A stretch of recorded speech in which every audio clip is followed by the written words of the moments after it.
a couple of nickel boxes here, and since I'm not doing a nickel battle 4-channel live tonight, figured I'd go and hunt them. But I'm curious to see what's in these two bad boys that I got from a different bank.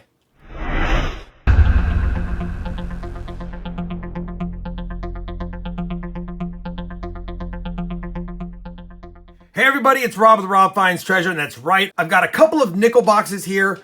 One is from a Chase bank, one is from a B of A, and of course I've kept my two that I always get from Wells Fargo behind me. That being said, I did pop the top of the Chase box to make sure it was circulated nickels, and it is circulated nickels. And then of course I can see from the bottom of this box, because it's the box with the holes in it, we have circulated ones as well. I haven't hunted a Chase box of nickels or a B of A box of nickels in a long time, let alone together.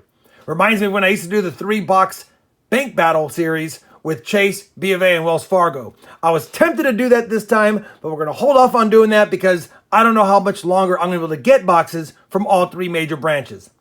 That being said, 2 boxes here, 100 rolls. Curious to see what kind of goodies are in them. So you know what that means. Time to put on the gloves. Time to use my coin roll hunting mat and my scope so I can get up close and personal with these nickels to see if we have any heirs of varieties as well. Of course, we'll be hoping for some silver. We'll be checking for any buffaloes, and I'm always on the lookout for a V nickel. I'll see you on my first good find. Well, my first good find is going to be on roll 1, and it's a 1946.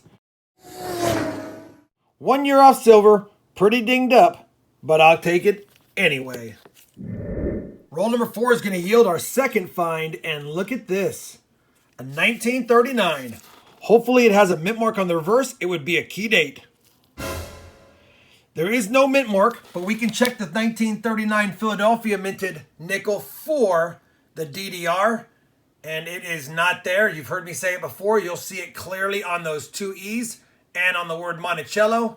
It is definitely not one. It's just a 1939 second year Jefferson nickel, but always good to find an oldie early on in your boxes. Yeah. Very next roll, and check it out. You see it, and we see the date. 1936. It's a little bit chewed up, but it is a buffalo nickel. And I think it has a mint mark. 1936 S buffalo nickel in the box. Got a full horn, too. It's a shame. It's a pretty nice nickel other than the crazy damage on the rim. Man, let's take a look at that damage under the scope as well.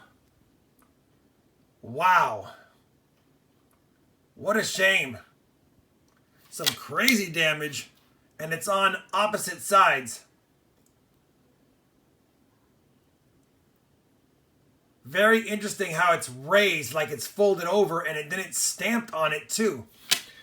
Kind of an odd find for sure. Odd looking rim. Probably post-mint. Gotta be post-mint, but it is weird. Still a cool find. 1936 San Francisco minted buffalo nickel. Not a semi-key date, not a key date, but a good find nonetheless.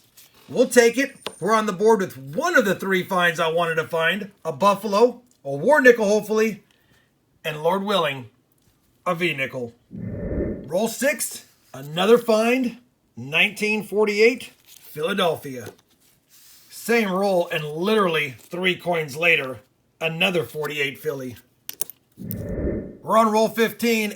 Open it up, and I see what looks like a pretty green edge right here. Let's see if we got ourselves a war nickel. We do. Philadelphia minted, 35%, wartime nickel, 1943. Now, you know we do have to check the 43 for the 43 over 42 and the double die. This one's pretty slick. Probably going to be hard to see, but we'll put that 3 under the scope and see if we see anything. I don't really, but there's always gunk on it. We might clean that up if we want to, but let's take a look at the eye as well. And unfortunately, pretty slick and worn there as well. So I'm going to go off on a limb here and say it's likely not a 43 over 42. And even if it was, it's in tough shape. Still, now we've got a buffalo and a silver, 2/3 of the trifecta, all that's left is my nemesis, a V-nickel. Let's keep hunting, keep our fingers crossed for more goodies. I guess I'll point out that I'm also finding 09s as well. Roll 20, and we're going to have another 40s nickel, another year off silver, 1946 Philly. I'll let you know when I find my next find. Roll 26, and we have a 1942 nickel here. Doesn't appear to be silver, but let's check. It is not, and it's also not a Denver mint, so we can't check for the D over horizontal D over mint mark. But we'll add it to the board. Still another find. Let's look for more. Roll 29, I think we have another war nickel. You can see it. I started to take a peek at the edge, and I thought, you know what? It's looking pretty good. Let's see if it is.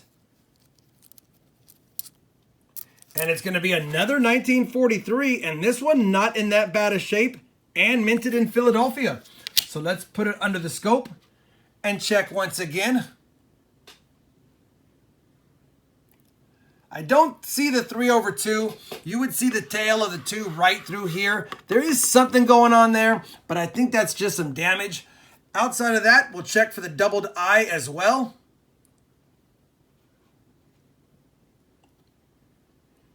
And I don't see it. You would see this part of the eye doubled out here. And I know there's some blemishing going on there as well, but it doesn't appear to be. Either way, 2 war nickels in the box. I'll take that all day. I don't find very many of them anymore. And I think 2 is the most I have found recently, one other time. And we still got 21 more rolls of that box, plus a box. Roll number 32, we've got a 1940 minted in Philly. Roll 36 and yet another 46 from Philly. Roll 38, second coin down, another 1940. This one is a 40S, not a key date or semi-key date, but always good seeing an S mint mark on old Jeffersons. Roll 40, another 48, Denver. Roll 42, another 46. A lot of 46s and 48s in this box. 46 Denver. Ironically, roll 46 is going to have a 1946 ender. The 46 ender was minted in Philly. Roll 50 is going to yield our first foreign, and it's going to be a Canadian nickel. 1990. Everyone says I should check for the bare belly. I do, just off camera. First foreign of the 2-box hunt. Well, box 1 of the 100-roll hunt is completed. 50 rolls done. We got 8 in the 50s. We got 11 in the 40s. Many of those 46s and 48s. I didn't include the 2 war nickels in that total. Can't get mad at finding a little silver in your box. We also got 1 in the 30s. Technically for Jefferson, 1939 Philadelphia. And the other in the 30s, but it's a Buffalo, so we want to keep it separated. Was this 1936 Buffalo nickel with some crazy damage or something going on in the rim. We'll take it. Good first box. Also yielded 4 09s and a Canadian. Can't get mad at that. Let me get this cleared away. We'll do a live opening to see if there's any enders on the top of this box. All right, box 2, let's open it up. I said earlier on that I could see from the holes in the bottom that we know we have circulated nickels. I didn't see any enders through the holes, but I'm hoping we can get something on the top. We'll see here in a second if I can open it. Man, that was tough. All right, here we go. I don't see any enders. Nothing looks fantastic so far in this box. I do see a discolored one, but I'm not seeing anything that says, look at me, I'm silver, I'm a Buffalo, I'm a V-nickel, you name it. We'll get the first roll out, we'll start the second 50 rolls, and we'll add to the board that I made a mess of. Roll 55. Yep, we are on roll 55. And we have a second foreign Commonwealth of the Bahamas 2000 with the pineapple on the front. Roll 56, and we've got a 1949. Is it a Denver? It is. Is it a 1949 D over S? It isn't. But another find for the board. It is. Roll 73 is going to yield a semi-key date. I've already looked. It's a 51S. 51S is a semi-key date. And just for validation purposes, you can see the S right there. Semi-key date found in the box to go along with a couple of war nickels and a buffalo for the 2-box hunt. We'll take it. Roll 87 and we've got a 1948 here. 1948D, I believe it is. I always check the 48s to make sure they're not an S, because that would be another semi-key date. It's not, but it's a find nonetheless. Roll 89, a 1940 Philadelphia. Roll number 94, got a first time 1947 Philadelphia to add to the board. Same roll, and we're going to add a 1946 Philly. Well, we finished box 2, 100 rolls of nickels hunted. We ended up with 2 foreigns, a Commonwealth of the Bahamas, and a Canadian nickel.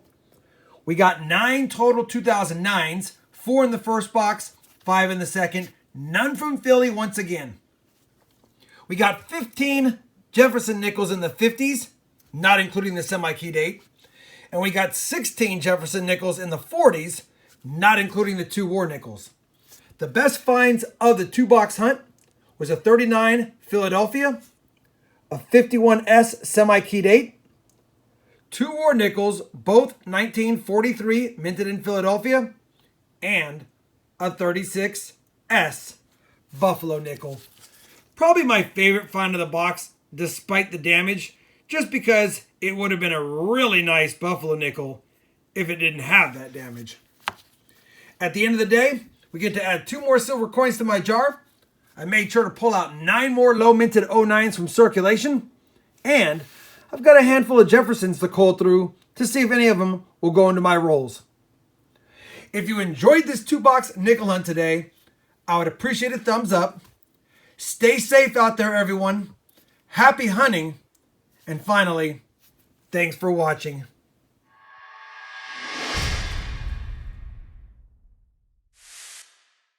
Always love doing this after a hunt. More silver for the 2020 silver jar.